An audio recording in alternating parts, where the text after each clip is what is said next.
Good morning, Virgo. I hope you're doing well. Okay? They rehearsed it in the shower this morning. Not a speech, a conversation. The specific imagined version of a conversation that someone runs through when they have been building towards something for long enough that the approach to saying it has become as much of a presence in their daily life as the feeling itself. They know what they want to say.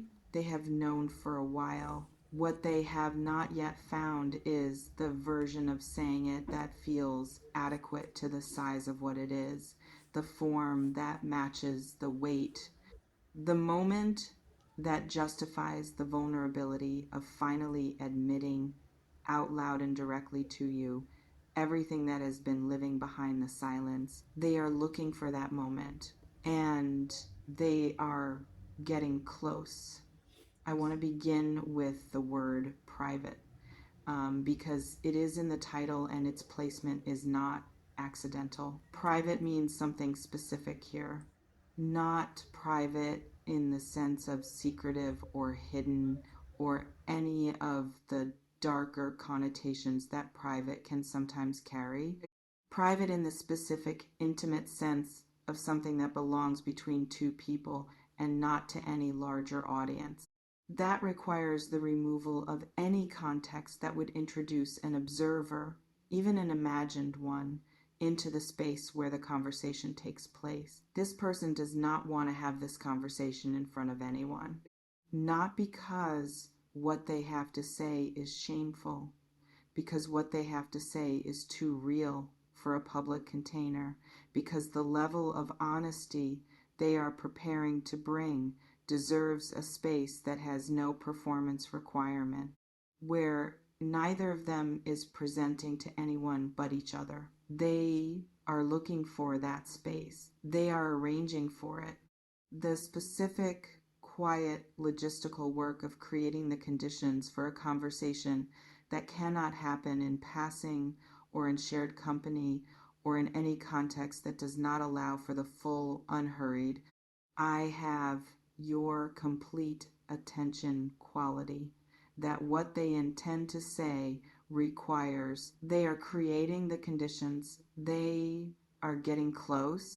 I want to describe what getting close feels like from the inside of someone who has been building toward a significant conversation, because there is a specific quality to the final approach that I think is worth naming before we go further. It feels like being slightly ahead of yourself, like the conversation has already started in the interior and is simply waiting for the external conditions to catch up. Like you are living in a version of things that is slightly ahead of the version that exists in the world yet, where the saying has already happened in some interior sense, and what remains is the practical, external, actually sitting across from the person and speaking version of it. They are in that state.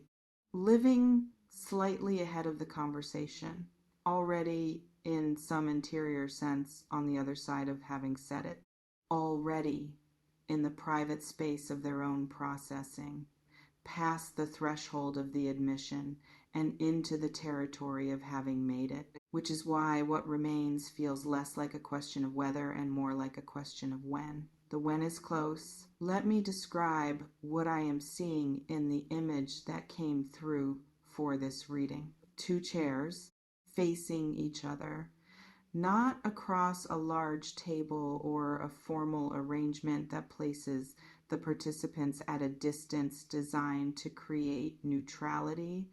Close, the specific closeness that signals the conversation is intended to be personal, that the physical arrangement has been chosen to match the emotional register of what is about to happen. One chair is empty. The person I am reading for you, the one preparing the private conversation, is not yet seated.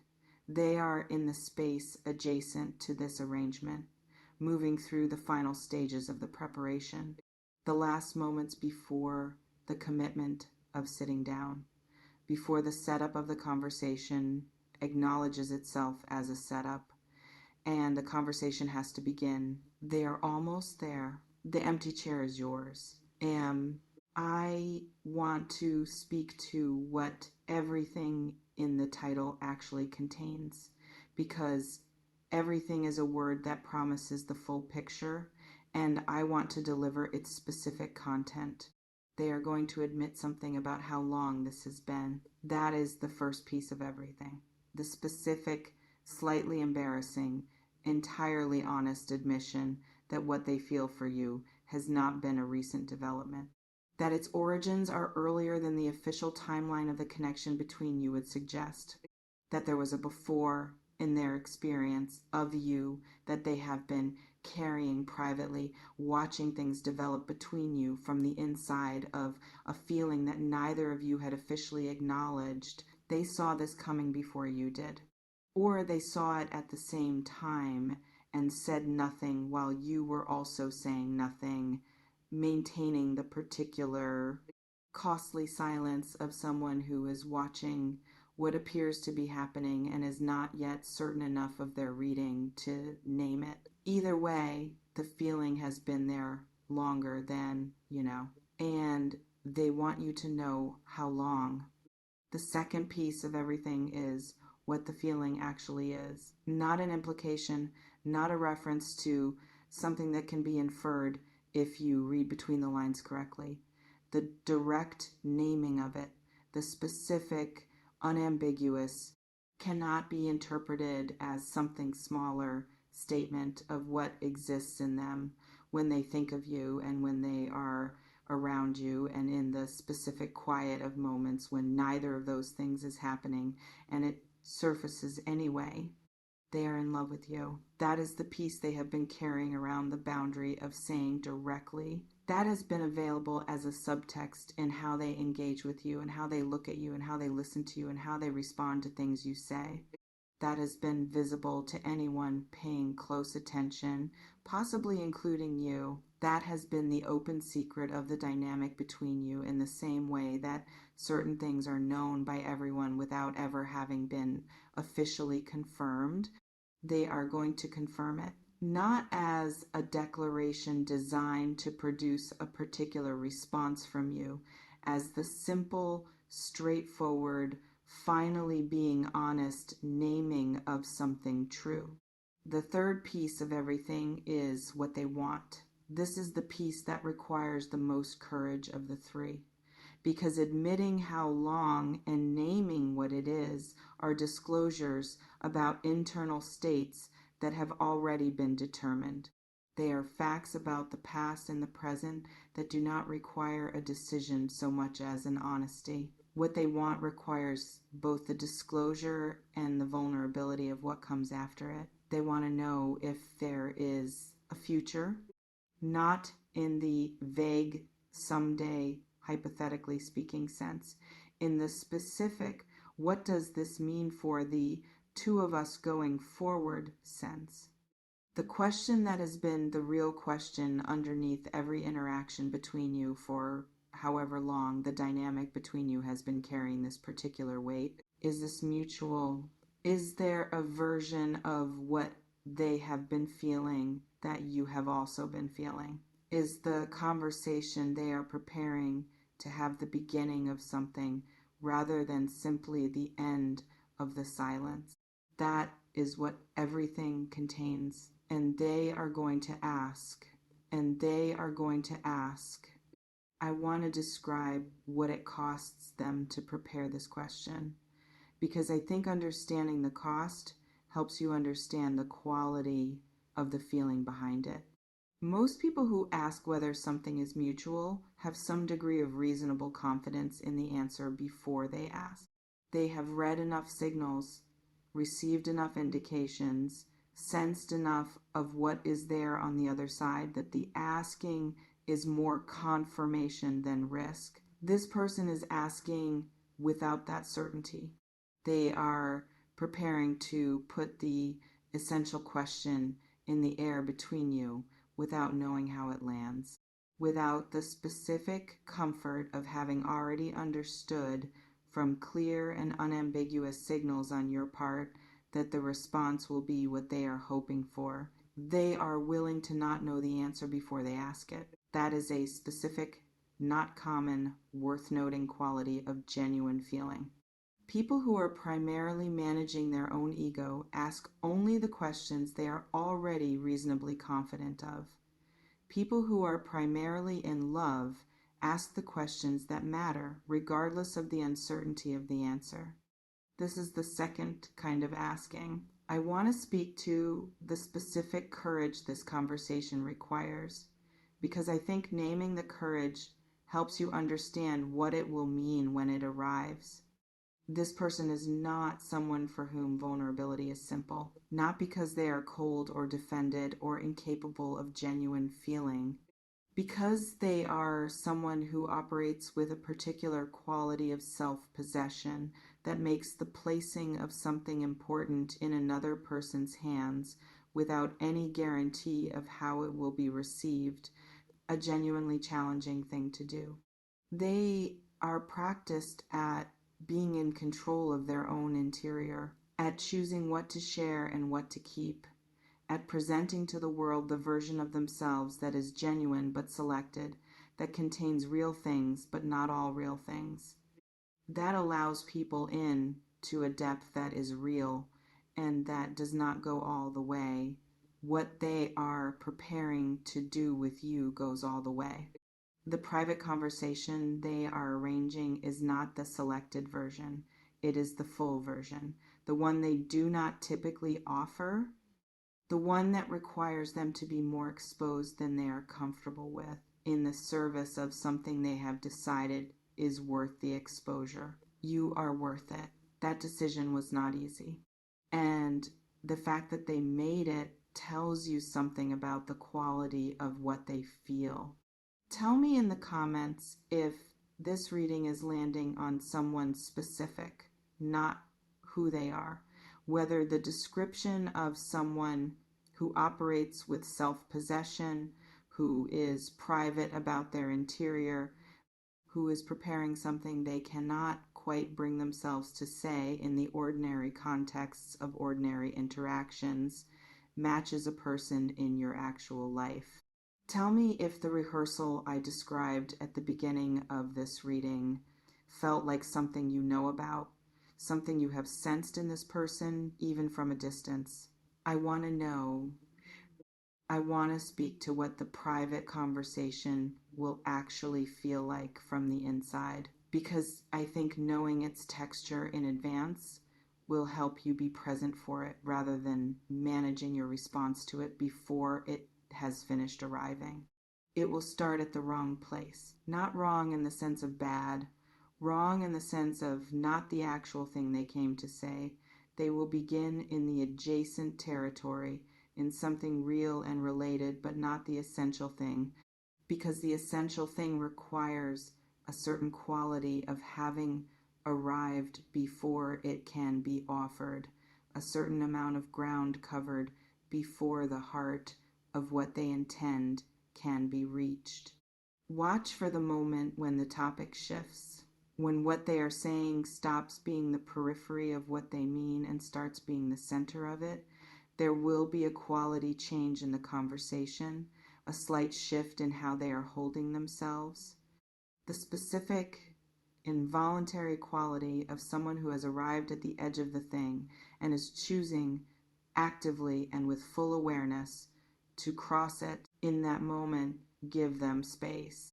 Do not fill the pause that follows with something. Let the pause be what it is. Let what they are moving toward have room to arrive without your reaching toward it before it gets there. Some things need to be offered fully before they can be received. The offering is part of what makes the receiving real. Let them offer it completely. I want to speak to what you bring to this conversation, not what you should say, what you actually feel. Because the private conversation this person is arranging is specifically designed to create space for the truth, and the truth deserves to come from both directions. You have been sensing something. Whatever your honest relationship to what I have been describing is, whatever the actual state of your own feelings in relation to this person, you have been sensing the energy that has been building toward this conversation even before this reading named it. You have felt it in the specific quality of interactions with them, in the weight of certain silences, in the particular slightly charged quality of how they look at you sometimes in a way that does not quite fit the category the relationship has been officially occupying. You know something is here. The question is not whether you know it. The question is whether you are ready to let what you know be officially real, to have the conversation that makes the unofficial official, that takes what both of you have been carrying privately and places it in the shared space where it can be engaged with directly. That is a question only you can answer. And the private conversation is where you get to answer it. I want to speak to what comes after this conversation because it is the question sitting underneath everything else, and it deserves to be addressed even if it cannot be answered with certainty. What comes after depends on what is said. That sounds obvious, but it is worth stating directly because it is the piece that has the most variability and therefore requires your own genuine honesty as its primary ingredient. If what exists on your side of this matches what they are going to admit, what comes after is the beginning of something that has been unable to begin until now because both of you were maintaining the silence simultaneously. The specific, slightly remarkable thing of two people who were both carrying something in the same direction, finally stopping the carrying and simply being in the same place together. If what exists on your side is not an equal match, what comes after is something harder, but still more honest than the silence was, still more real, still the version of things that allows both of you to engage with what is actually true rather than the constructed ambiguity of a dynamic that was always going to arrive at this conversation eventually. Either way, the conversation produces clarity, and clarity, even when it is not the version you might most hope for, is the foundation of everything that is actually worth building. Either way, the conversation produces clarity, and clarity, even when it is not the version you might most hope for, is the foundation of everything that is actually worth building. I want to add something to this because I think it is the most honest and the most useful thing I can offer before we close. The private conversation is not the end of the story. It is the moment where the story stops being written around the two of you by silence and starts being written by you directly, by what you both actually say and actually feel and actually choose when the choosing is no longer theoretical. Some of you will have this conversation and discover that what is on both sides is equivalent, that the thing they are admitting is the thing you have been carrying too, and that the mutual recognition of this produces the specific, slightly overwhelming beginning of a new chapter quality of two people who have finally stopped navigating around the truth. Some of you will have this conversation and discover that what is on your side is something different from what they are offering. Not lesser necessarily, just different.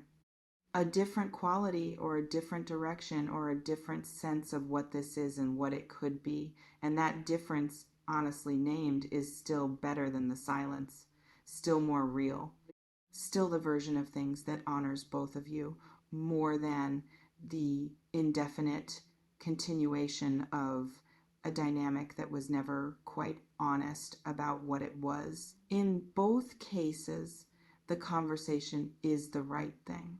In both cases, you are in a better position after it than before. The truth, whatever form it takes, serves you. As we close, I want to give you one thing to carry, Someone has decided that the truth is worth more than the safety of the silence. That is not a small decision. For this particular person, given the specific quality of how carefully they manage their own interior, it is one of the larger decisions they have made in recent memory.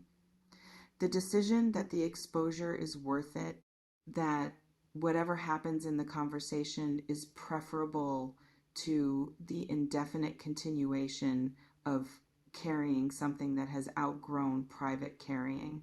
They chose you as the person worth that decision, not abstractly, specifically. After whatever time they have had with you and whatever interactions have built the picture they are now living inside. After the specific, private, entirely personal process of arriving at the conclusion that what they feel is real and what they want is possible and what the situation between you deserves is honesty, you were chosen for the private conversation. That choosing is itself the answer to a question you may have been asking quietly.